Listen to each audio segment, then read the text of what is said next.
Hey, everybody, and welcome to Just Another Effing Podcast. I am one of your hosts, and in case you forgot or fell off, I'm still hot. Knock your shell off. It's the JFB, James from Boston. And it's me, your Canadian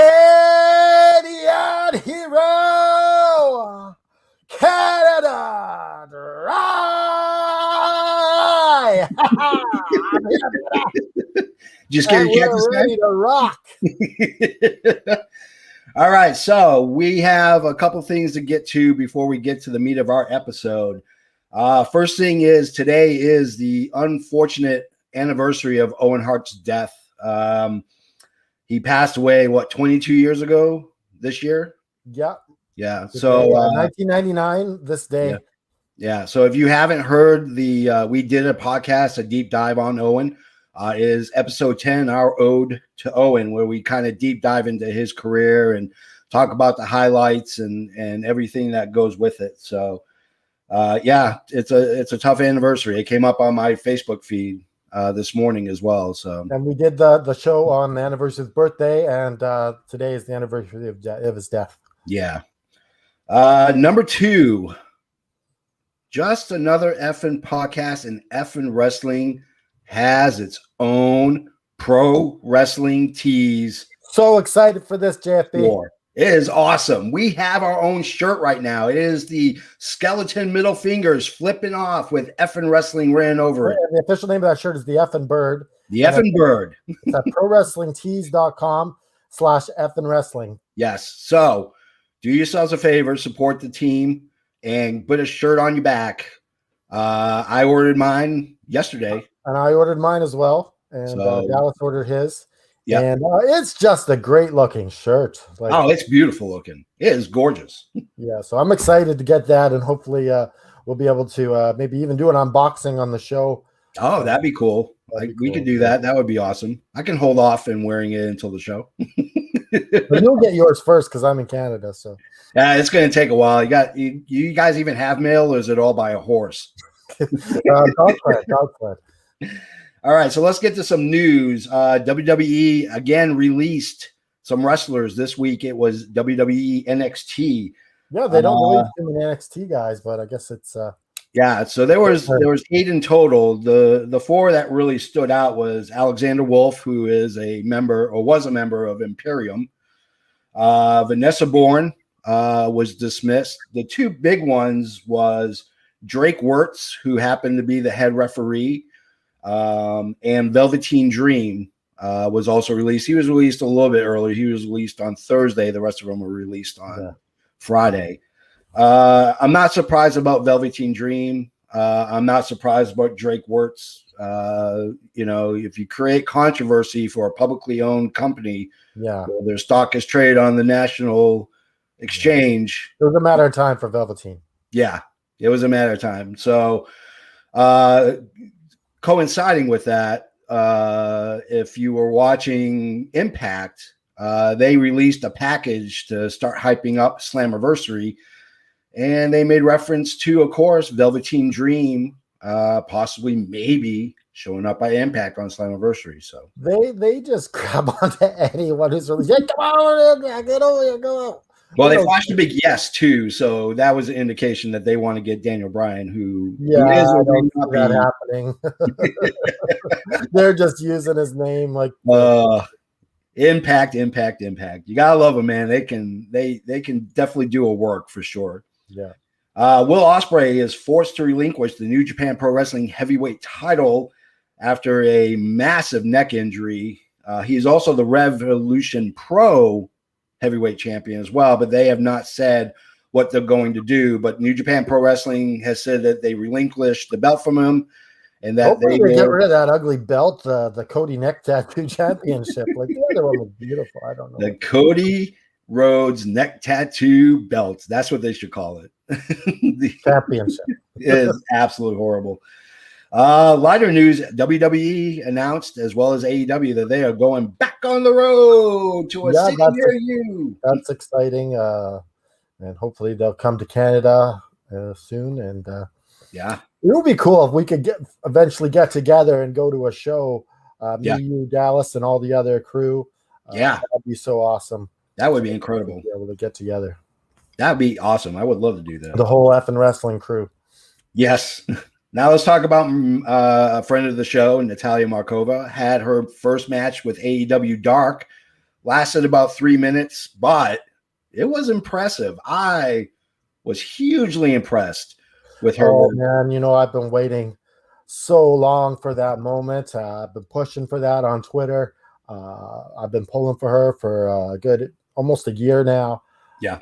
So doing a lot of work, promoting her, and just seeing her on an AEW stage almost brings tears to my eyes. Yeah, absolutely. She for a 3-minute squash match, which essentially is what it was. They put over Leela Hirsch, which is, she's been around for a lot longer than Markova had. So, not really though. Yeah, because Markova's been a professional wrestler for 14 years. That's true. That is true. And I don't think it did Leela Hirsch any favors. Yeah. You don't. This is my problem with the booking on that one. You don't put a new wrestler Leila Hirsch is new to the company within like 6 months, I think, right? Yeah, at least, yeah. And you don't put her against an indie darling like Markova. Yeah. Especially in a squash match. Yep.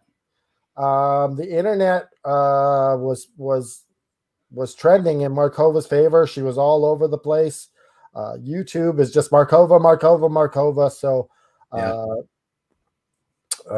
she's all over the place on Twitter, and hopefully AEW listens and brings her back and gives her a contract. Yeah, it'd be nice if you guys can go on Twitter and message Tony Khan and say with the hashtag sign Markova. Let's get her signed to a long-term contract so she can really develop into the star that I think us and Brian Idol has said. I've never seen someone sell as good as Markova did in that 3 minutes. Not in a long shot. Yeah, I don't know if you saw it, but Leila Hirsch looked like she was worried she hurt Natalia. Oh, yeah. There was some genuine concern. And it was just Natalia's sell job. Yeah. She's awesome. So she's a friend of the show. So support her on Twitter. Tony Khan, I've heard rumors that even though if he doesn't reply to you, he's reading a lot of what is said to him. Yeah. Yeah, he doesn't have a henchman reading his tweets and his Facebook posts and stuff like that. He reads everything, because he's a fan of the sport and he's a fan of the fans. He knows that we make or break a company. So hopefully listens and brings Markova back and gives her a contract. She could be a huge star for AEW. Oh yeah, absolutely. Absolutely a huge star for AEW. It'd be nice to get her on there and to really have her showcase her talent, because I think she's super talented. I think she's probably one of the best women wrestling right now that's not signed to a big contract. Exactly. So, all right. So let's get to the meat. We gave you the appetizers. We quenched your thirst with a drink. Now we're going to get into the meat, the main course. It is, of course, our deep dive. And today we have decided to deep dive on the Canadian Crippler, Chris. And we're going deep and dark on this one. Yeah, we're going to go very deep and very dark. He was born Christopher Michael Benoit. He was born in Montreal, Quebec, and he lived in Edmonton, Alberta, which is where he was always billed from. And as a kid, he idolized the Dynamite Kid and Bret Hart after seeing them live. So do you see a lot of similarities, maybe not in his earlier work, but definitely in his later work of that foundation that Bret Hart and Dynamite Kid? I see total Bret and Dynamite in there. The high flying is definitely Dynamite Kid. Yeah. And the technical part is definitely Bret. Yeah. And it's a coincidence because Benoit started to train with Stu Hart in the Hart Dungeon. For those who are not familiar with the Hart Dungeon, it's the basement of the house that all the Harts used to live in, and Stu would train and teach young wrestlers the ropes. And he would do it by shoot moves on them and make them cry in their misery, begging to be released from these submission moves. So it's interesting to know that he got to go ahead and train with Stu, train Brett, and Dynamite Kid. And where did he go from there? So he would often imitate Brett and Dynamite. We talked about that, combining both high risk and technical. 85 to 89, early years of Chris Benoit, he worked at Stampede Wrestling for Stu Hart. And from the beginning, he started using Dynamite. Did he wrestle a lot with Owen or no? He did not wrestle too much with Owen. There was probably about 12 to 14 matches that they had together. He debuted against Rick Patterson and Moffat versus Hammer, which he won, Moffat and Hammer. So him and Rick Patterson. Let's dive into this just quickly, just a sidebar here. Yeah. Since it is the anniversary of Owen Hart's death. Yeah. They had Brett and Benoit had a tribute match for Owen on WCW. They did. In fact, yes, they did. Yeah. They had a big, huge match for as a tribute to Owen. It was a great match, and it's a shame that match has been marred by the aftermath of Benoit's death. Yeah, absolutely.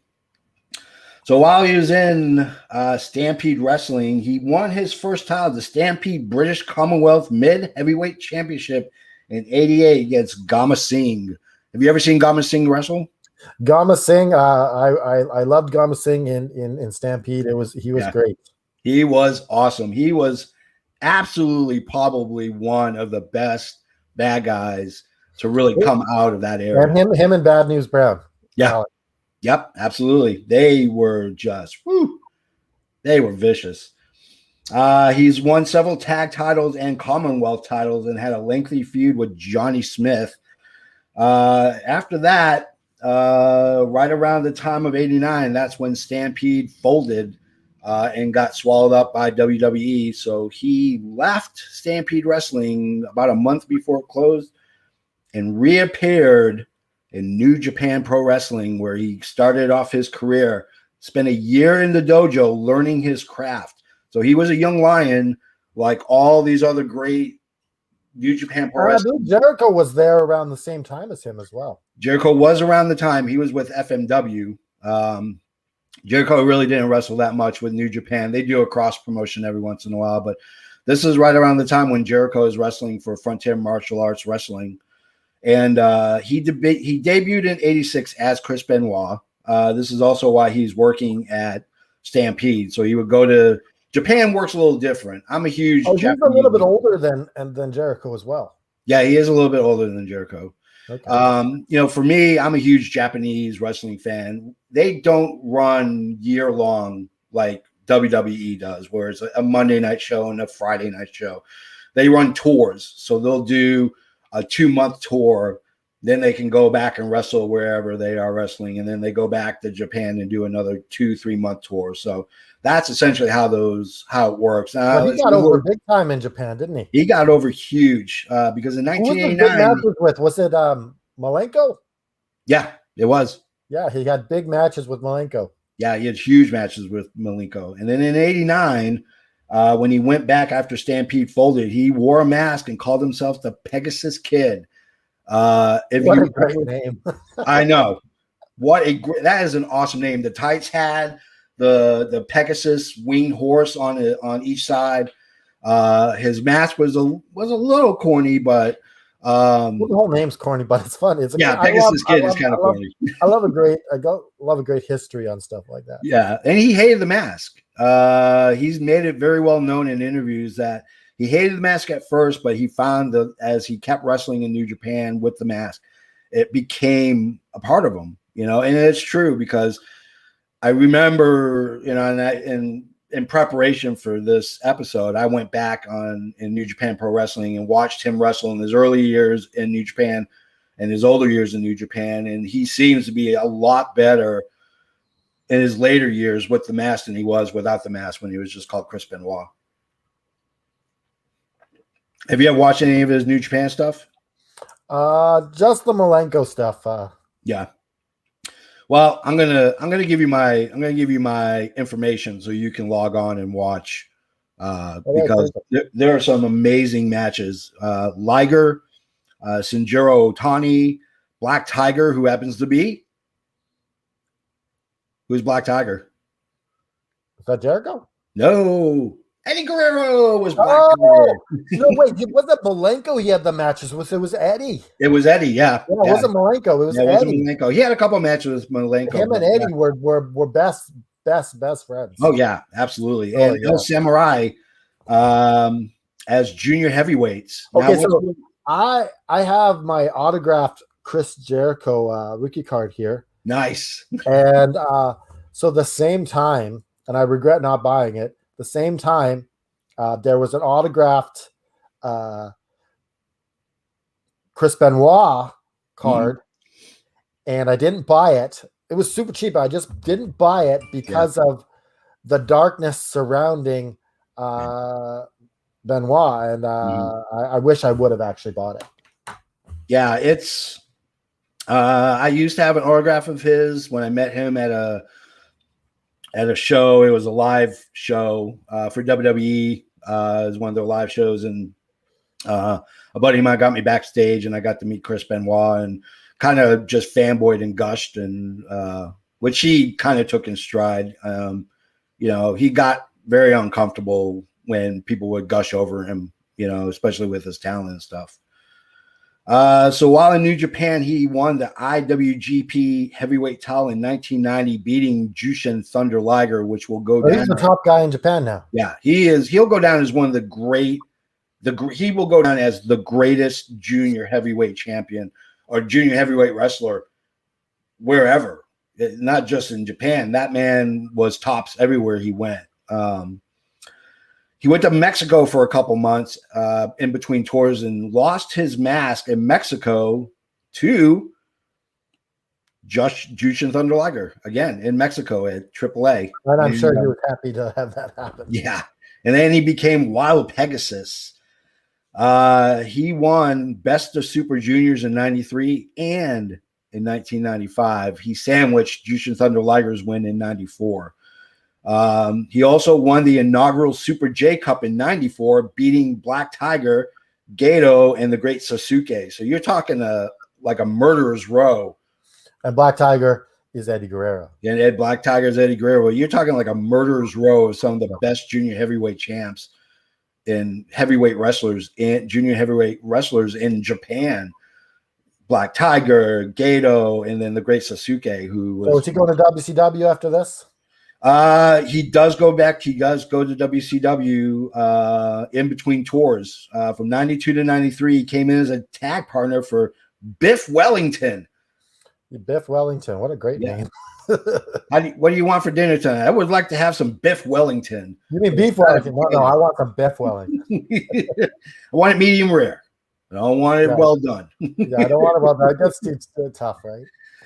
He also tagged with Bobby Eaton for most of 93, and then they refused to give him an extended contract. So he said, you know what? Screw it. I'm going back to Japan. He went back to Japan for another year, and then he showed up in Extreme Championship Wrestling, ECW. So he must have taken a lot of chairs at the head in ECW, right? He took a buttload of chairs. I'm a huge ECW fan. That man took headshots like there was absolutely no tomorrow. Let me ask you this. Prior to ECW, was he already taking a lot of the slams to the head? Nope. No, they became in ECW. Yeah, most of it came in ECW. He worked there between tours in Japan, and he got the Crippler nickname after knocking out Rocco Rock. Do you know who gave him that nickname?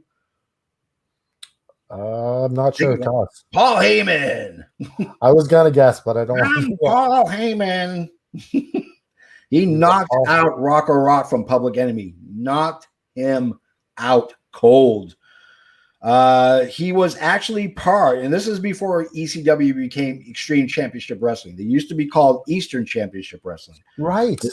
There was an 8-man tourney. That's a great trivia question right there. Yeah. Now, here's the cool part. He was part of an 8-man tourney to the crown, the NWA champion, and he lost to Too Cold Scorpio, which led to the Shane Douglas dubbing ECW as Extreme Championship Wrestling and dumping the NWA belt in the garbage. Shane Douglas, what a pill. And probably one of the matches he's most well known for, in which really tore at him emotionally, was he actually broke Sabu's neck at November to Remember. He gave him a pile driver. I can't remember the move, but Sabu came literally on the top of his head, and then his head. So what year are we talking now? What year is this? That's 94. That is 94, 93. I'm sorry, 93 for November to Remember. So you almost get a feeling that this is kind of leading him on a more smashing type of wrestling that's going to take a toll on his body. Yeah, absolutely. Actually, it was funny because he was monikered Crippler Benoit until he left ECW. That was the nickname that Heyman placed on him. And actually, as much of a controversial figure as Paul Heyman is when it comes to ECW, he planned on breaking Benoit as the dominant heel for the time until he put the strap on him for it to be a long-term champion in ECW. Could you have seen him as the ECW heavyweight champion? I didn't even know. Gotta be honest with you, I didn't know he was in ECW. So this is cool learning about this. Yeah, this is right when ECW started getting a lot of momentum, and then WCW and WWE decided we're going to raise. I didn't start watching him until WCW. Yeah, so he won the tag titles with Dean Malenko against Taz and Sabu. He became part of the triple threat stable with Shane Douglas and Dean Malenko, and then he left ECW because of his work visa expiring. That's right. Paul Heyman said he was going to renew it, didn't renew it. So Paul just screwed up. Yeah, Heyman screwed up because he could have had a massive that would have just taken him to the stratosphere, and maybe he would have stayed at ECW and not gone to WCW. You know? So he takes a break, gets his thing renewed, and then shows up in WCW. He comes back to WCW, and from 95 through 99, he works with the Four Horsemen of the Apocalypse. He had a working relation, since there was a working relationship between WCW and New Japan Pro Wrestling. They would interchange their. Okay, so what do you know about his relationship with women? Well, we'll get to that. That's an interesting story, nonetheless.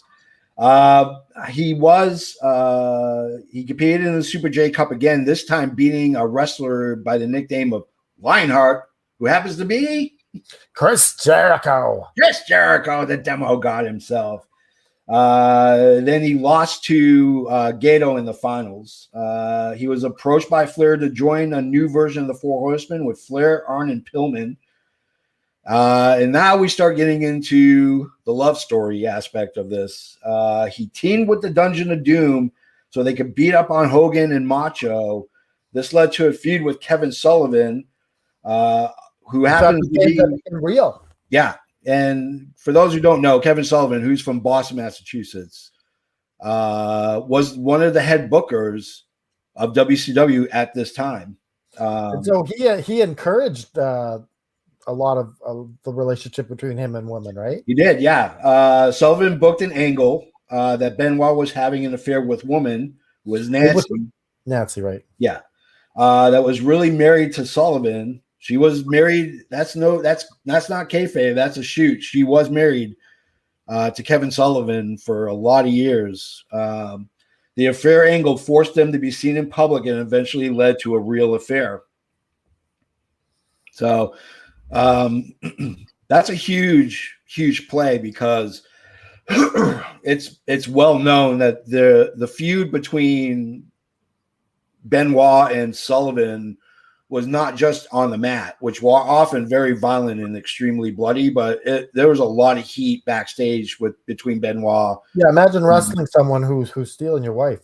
Yeah, absolutely. Yeah. I mean, I don't know why Kevin Sullivan thought for a second, like, this is a smart move. I'm going to make my wife and force her. I mean, they would even stay in the same hotel room.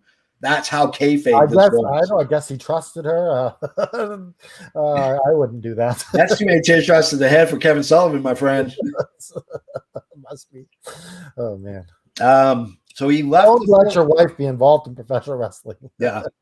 And then, of course, the feud between him and Sullivan in the ring actually ended with a retirement match, which Benoit, of course, won, which allowed Kevin Sullivan to become a full-time booker for WCW.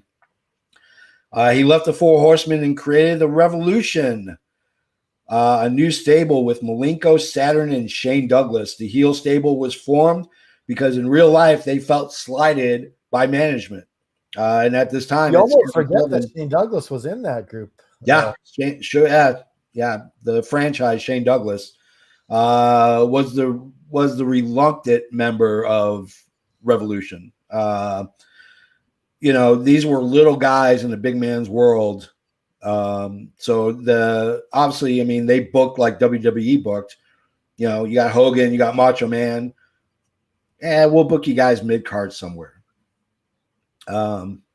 He did wrestle Bret Hart as a tribute to Owen, putting Bret over, and actually got a standing ovation. What were your thoughts on that match? That match was just so good. I cried watching that match, and like I said earlier, it's just a shame that it's marred. Yeah, absolutely. I mean, it would have been a great story if he just got to say, "Hey, I'm wrestling my hero when I was growing up and who I decided I wanted to become." But now he's not just wrestling his hero; he's got to do it while commemorating the loss of a life that should never have been lost in the first place. I guess he could have wrestled Jericho, or was Jericho already gone? No, Jericho was still. No, Jericho was gone by then. Okay, yeah. During that match with Bret, Jericho would have been a better fit for that. Yeah, match, I think. So WCW offered him lots of years and lots of money, but they actually even talked about putting big gold around his waist. But when Kevin Sullivan became the head booker, he left with Eddie, Dean, and Perry. Wait. He replaced Bret Hart. Yeah. In the main event and won the gold.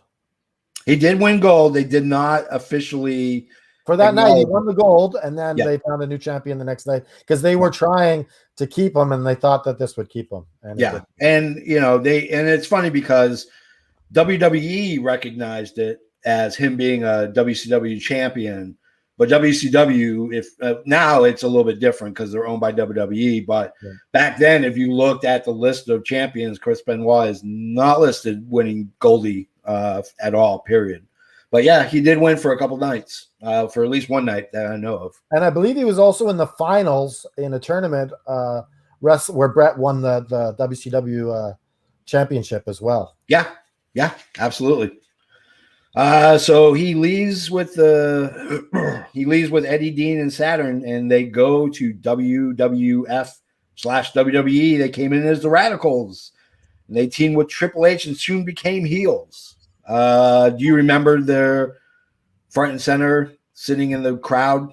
It got big pops. It got huge pops. That night, Flair returned to WCW, so it was the Radicals versus Flair. Yep, absolutely. And I remember watching it and being like, "Holy cow! Is that Benoit? Is that Perry Saturn, Dean Malenko, and Eddie Guerrero?" And they're just sitting in the front row, just like it was pretty much WCW's Revolution with someone switched in the group. Yeah.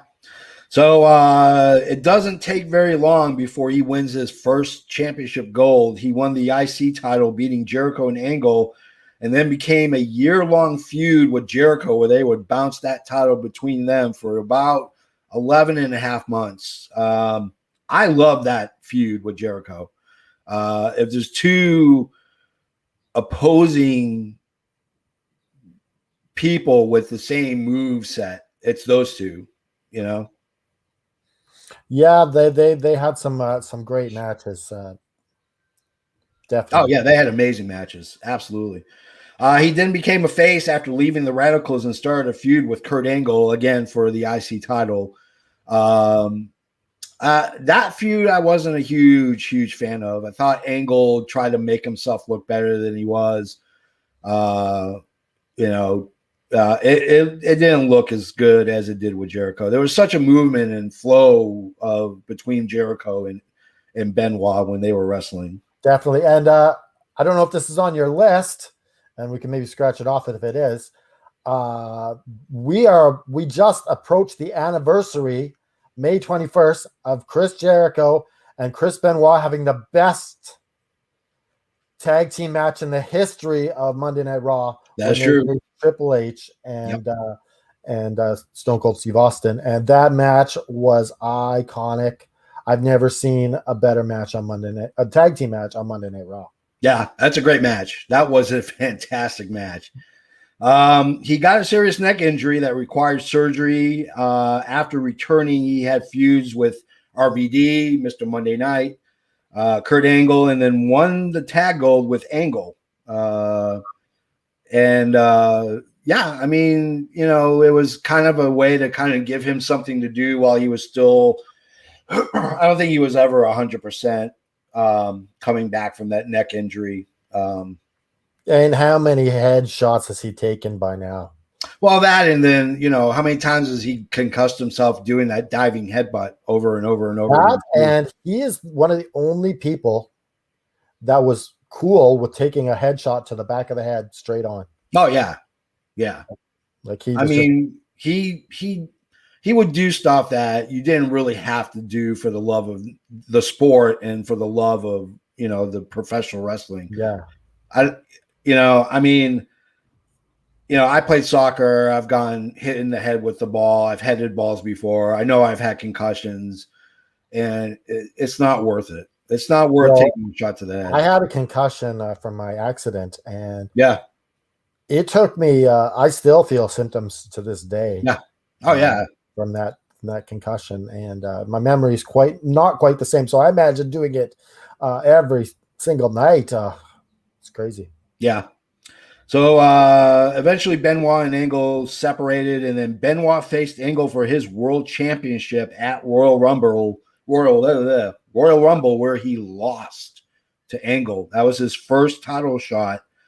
And then in 2004 at the Rumble, he went in as number one, and then became the second person to win the Royal Rumble coming out of the number one spot. The other one being, of course, the pretty boy Shawn Michaels. You remember that Rumble? Yeah, I remember that Rumble, and I didn't see him winning it, but that was really cool. He kind of came out of nowhere. He was kind of an underdog for that, for sure. So this is where he faced Brock Lesnar for the title? Mm-mm. No, isn't it. No, that isn't it. Because then in WrestleMania 20, he won the triple threat match with Shawn Michaels and Triple H. All right. That's where he celebrated with Eddie in the middle of the ring at the end of WrestleMania. Okay, Eddie faced Brock Lesnar. Or am I off like here? No, I think it's Eddie that faced Brock. Okay, I'm getting So he won. He beat Triple H, right? Yeah, he beat Triple H and Shawn Michaels in a triple threat match. And confetti's raining down, and out comes Eddie. Which those two were lifelong friends. They're celebrating. They get to win their titles on the same night. Yeah, and they stood there and celebrated with their titles.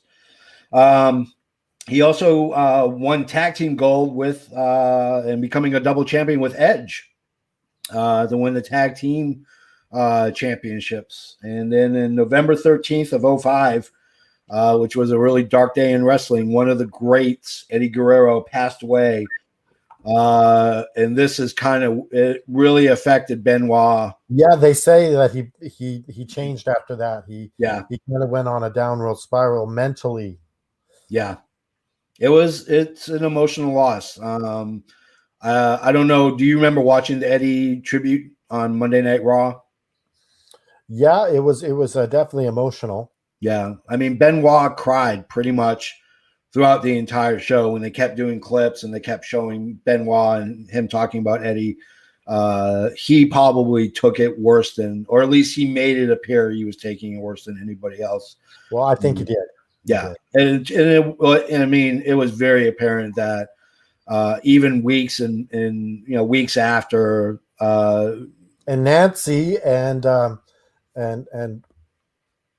can't remember Eddie's wife. Nancy. Oh, Eddie's wife. You can't remember it either. No, I can't remember. What's oh my goodness. Two brain parts at the same time. Yeah, Vicky and Nancy. Yeah, they were thick as thieves, the four of them. Yeah, they were.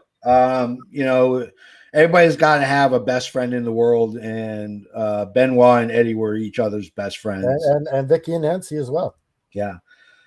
So after missing several house shows, WWE started calling the police, they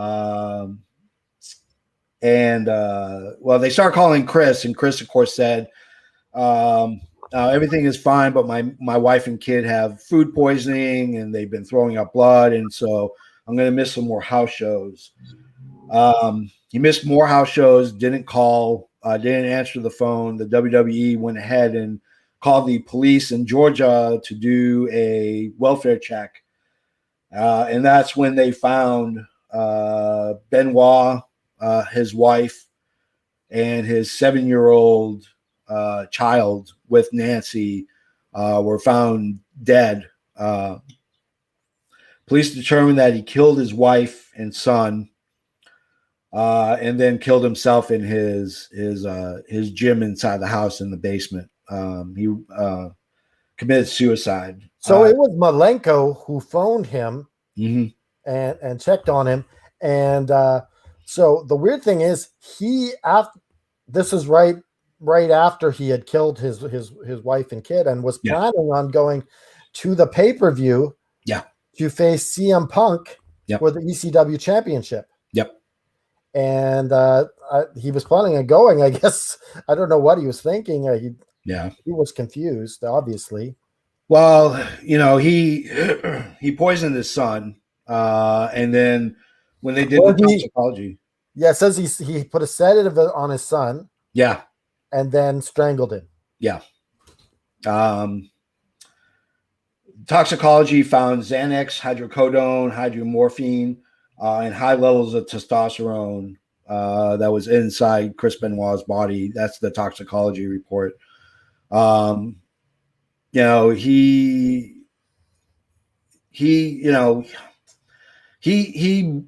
was a physical wrestler. He was not built to bounce around and be able to. I mean, this guy sustained a lot of major injuries while he was wrestling, and your easiest case to fix anything, of course, is to just go ahead and do pain pills, hydrocodone, and they say that his brain was that of an 85-year-old Alzheimer's patient. What they did was, I don't know if you remember Chris from Tough Enough, Chris Lewinsky, I think. It actually went to Harvard medical school and decided that he was going to go ahead and help with CTE. Yes, because while in wrestling, he suffered concussion, and then he made it his kind of lifelong mission. And he actually did the autopsy on the brain of Chris Benoit and found out that he had the brain of an 85-year-old Alzheimer's patient. It was that deteriorated, and that foregone is just. And I remember seeing the media just have a field day with this. What's her name? Nancy. I forget it. Oh, Nancy Grace. Nancy Grace had Bret Hart on there, and it was kind of gotcha journalism. Where Brett wasn't expecting the kind of things that she was going to hit him with, but he represented wrestling well, and kind of he said, "This isn't the Benoit I knew," and he pretty much said his brain was mush. Yeah, and what's really sad, you see it a lot in professional football. Oh yeah, the same sort of situation where all of a sudden they'll go crazy on their families and commit suicide and just do heinous stuff. Well, and what really bothered me about, we live in a world of 24-hour news cycles, and with the news always constantly evolving, and there's got to be something you got to be reporting on because the news is on for 24 hours on your TV. This hung around for like 4 or 5 weeks. And of course, initially it was, he was on steroids. It was Roy rage. That's why he did this to his wife and he did this to his kid, which was absolutely disgusting because regardless of the amount of testosterone they found in his system. Well, I think it's a combination of everything. It's like the perfect storm. Yeah. The roids, the brain damage, just everything. That he was on testosterone as well. Just everything was the perfect storm, and it's one of the darkest moments in professional wrestling. Oh yeah, absolutely. I mean, it's horrendous when anything like this happens to anybody, but him being a professional wrestler kind of brought it to the forefront. And it was, the allegations of steroids was there because they've had steroid trials that lasted decades. It's interesting. They called him the Rapid Wolverine. Yeah. And he had a body that looked like Wolverine. Yeah. He was short, compact, and very stocky. He looked like Wolverine from X-Men. He totally did. Yeah. He could have played him, I think. Yeah. Yeah. And I got to be honest with you. I wasn't a fan of Chris Benoit. Yeah. I got to be honest with you. As a Canadian wrestler, he didn't have the look for me. Yeah. He looked like some guy you'd meet at a bar. Yeah. He kind of had that toothless sort of grin, and he had that hockey player sort of look, I guess. Yeah, he did. He was small, compact, and very quick. He reminds me of like Brad Marchand, or like the smaller players on the ice. And he wasn't that charismatic. No, he was like Lance Storm. Yeah, he wasn't that charismatic sort of character, but he could wrestle like nobody, like Dynamite Kid, like Brett. Oh yeah. So I gravitate to guys like Chris Jericho and Owen. Yeah. And for me, I was a fan of Benoit. I learned about Benoit through tape trading with my friend and watching New Japan stuff and watching his Wild Pegasus. I started to grow to like him because while he wasn't flashy, I mean, he made Lance Storm look like Jerry Lewis. I mean, he was a lot more serious about the business. And I mean, very rarely did he ever crack a smile. You had a tight group of friends of Chris Jericho, Benoit, Malenko, Guerrero. Yeah, Guerrero. Eddie's his best friend. Yeah.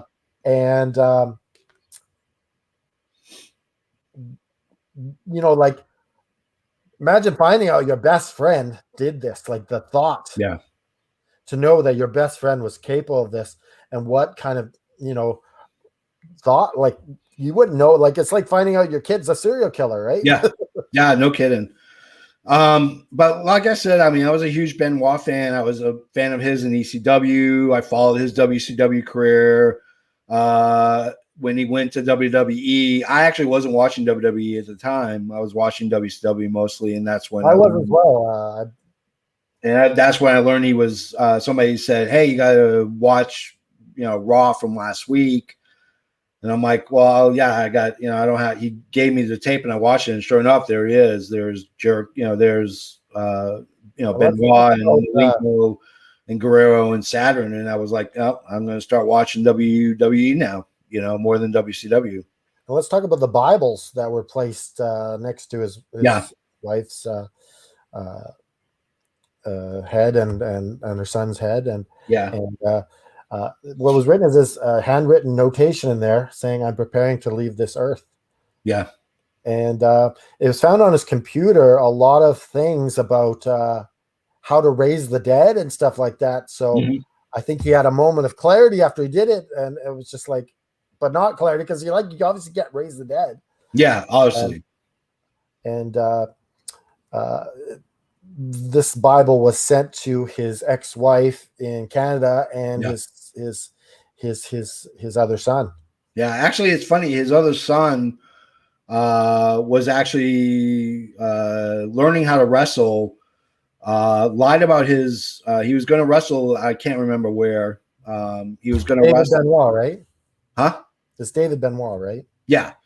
He was going to wrestle for some organization, and when they found out the lack of experience, they canceled his match because he didn't want to. They didn't want to kill the kid, which was probably a good thing, and I'm sure he was going through a lot of stuff as well, dealing with the fact that what happened with his father, what his father did. And imagine the life that you have to lead now after finding out your stepbrother and your stepmom are murdered by your dad. Yeah, and it's got to be tough. And I know that his older son has talked extensively about it. How in Dark Side of the Ring, he does. And Chris Jericho, I can't say enough about Chris Jericho. He's just a lifeline to so many people, and just he's a bridge in professional wrestling. Yeah, and he was really a lifeline to David Benoit, and really helped out in that situation. Yeah, and that's what makes Jericho, to me. That's always what made Jericho such a great human. Is he donates money and he helps people out, but he's there for families that are suffering. He was there for the Guerrero family, he was there for the Benoits. He's just that kind of he's a class guy. Yeah, definitely. So I went with top 5 matches because again, I'm a huge Benoit mark. So the 94 Super J Cup versus Sasuke was an amazing match. Bell to bell, about 24 minutes. It was probably one of his better matches in New Japan. Breaking Sabu's neck in November to Remember. Benoit looked sick to his stomach. That's how upset he was about what he did to Sabu. Booker T, the best of 7 matches. Do you remember that? That was really good. Yeah. I gotta say. Yeah. And again, it's Booker T, Benoit. I mean, those guys could take me and you and make us look like superstars. That's how good those guys are as workers. The 04 Royal Rumble coming from first to win. And then, of course, WrestleMania 20, where he hoisted up gold for the first time. Okay, I don't have 5. Yeah, but I definitely have the Brett and Benoit match on there to tribute Owen. Yep. I also have their finals match in WCW where Brett wins the WCW championship, and then I have his match against Sid Vicious where he wins the WCW champion before he goes to WWE. Yep. And then we have his tag team match with Chris Jericho against the one-man power trip. Yep. 2-man power trip. So where is his lasting place in wrestling history? Oh, man. I can answer it by saying he, a lot of people love posting on Facebook, what's your Mount Rushmore of wrestlers that you would put on your Mount Rushmore. And, I think I changed my 4 probably interchangeably over and over. It's hard for me to pick just 4 guys, but I would consider Chris Benoit to be one of the top 5 greatest wrestlers of all time, for what he was able to do. If he had Jericho's personality, he'd probably be the greatest, which is when you really think about it, that's Eddie Guerrero. It's so hard for me to separate Chris Benoit, the man, and Chris Benoit, the wrestler. Yeah. And it's just so hard for me to separate how he died. And it's I don't think that you'll ever get past the dark thing that happened. It almost killed professional wrestling. Yeah. Vince McMahon had to undo his tragic limo accident to come out on Monday night, or was it Raw or SmackDown? No, I think it was SmackDown. To come out and announce this had happened. Yeah. And the unfortunate part is, like with Owen, they should have stopped the pay-per-view when Owen passed. They should have canceled wrestling for that week. But well, they had a tribute show for Benoit, not knowing what happened, that he had done that. Yeah. And that's and again, the vicious news cycle, of course, Nancy Grace amongst other whoremongering sycophants who just report what they think rather than getting facts, painted out Chris Benoit to be this crazed, steroid-driven void machine that just murders people left and right. And for those who know him and have talked about it extensively, he has said that he is, and even Jericho said, he's the kindest, most gentlest man that you would have ever met in your entire life. Well, what we can say from this is that hopefully wrestling was able to learn from all the headshots and all the dangerous things that happens in wrestling, to just have a safer version of it. And hopefully we won't be redoing this cycle in another 20 years with another wrestler. And I think once everything came out about Benoit and his concussions, you noticed that a lot of your main promotions like WCW, WWE kind of curtailed away from chair shots to the head. Well, you know what though? Indie wrestling still does a lot of headshots. Oh yeah, they do. CZW and GCW. And so how many headshots you got to take before you're in WWE or AEW or, Impact or Ring of Honor? Well, I mean, if you look at the indie talent that came to AEW, and if you look at the indie talent that came to WWE, guys like Ricochet, guys like, MJF, to name a few, they didn't take chair shots. They weren't stupid enough to put their lives at risk, I mean, it's an old saying, why work at a place that can replace you with, if you were to die, they could replace you within a second, and that's. Well, there's actually a smart way to take a chair shot if you're good. You can put your hand there. Yeah. And take most of the impact on your hand. Yeah. But a lot of the people, they don't want to sell it that way, and they want to just take it with the full. Oh yeah, absolutely. Like, and Cody's chair shot was pretty brutal. Oh, it was horrible. It was horrible.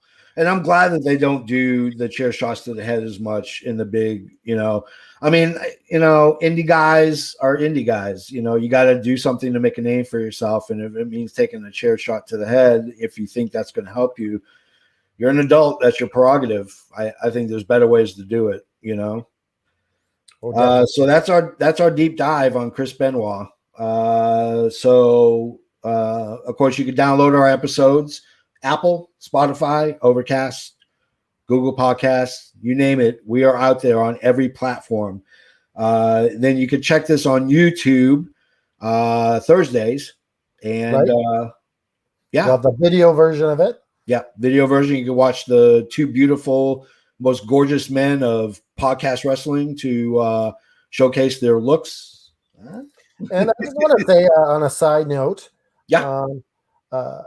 Our good friend Angie, she's really plugging for Adrian Adonis to get in the WWE Hall of Fame. And I put it up on Effin' Wrestling's page. There's a petition you can sign to get Adrian Adonis in the Hall of Fame. So please sign that. And we're going to keep plugging away on Adrian Adonis.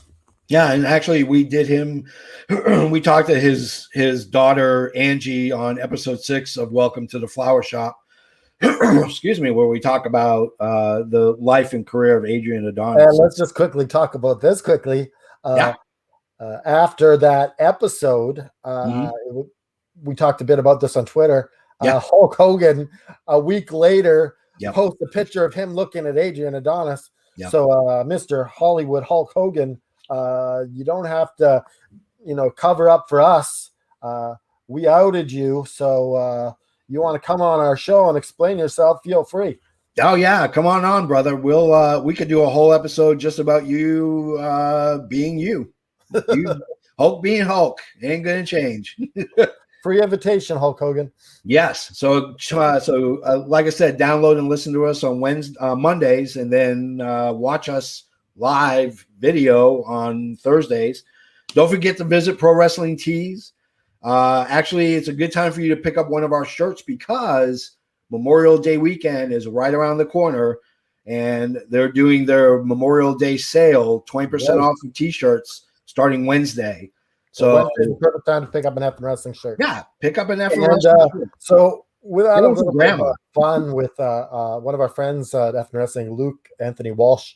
Yes. He's been bugging to be on our show for a while now, but we're not going to bring him on the show if he doesn't listen. No, of course. So the key word here is manchego. Manchego. So if you know this word, Luke, and you get back to us, we'll bring you on the show. Yeah, we'll have you as a guest. We'll do a deep dive. We'll have you come on. What's manchego? It's a cheese. It's a really good Spanish cheese. It's delicious. Manchego. Is it Italian? Yes. I just happened that I had some in an omelet this morning. That's the only reason why I thought of manchego. Keyword, Luke, and we're going to say it again. Manchego. So go to our Pro Wrestling T-shirt, prowrestlingtees.com/Effin' Wrestling.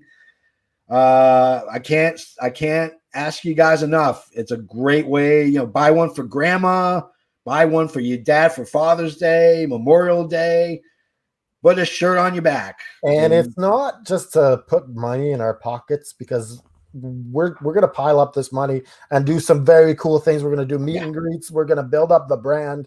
And so next week it's finally going to happen.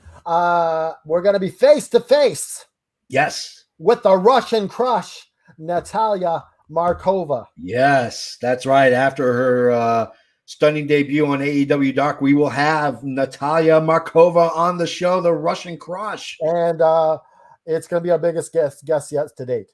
Yeah, it's going to be huge. I cannot wait to finally get her in and ask her all the probing questions that we have. If you have questions, go to Effin' Wrestling on Facebook, and I'll put a link in the notes for the podcast, and drop us a line and let us know questions that you would like us to ask. And she's actually a member of our page as well. So yeah, she is front and center on Twitter and on Facebook with us quite a bit. So next week is Natalia Markova. So yeah, this was a good podcast. It was a really good emotional podcast about a great wrestler and a decent guy. And so for the JFB and for Canada Dry, we'll see you later. We'll see you next week. See you next week, everyone.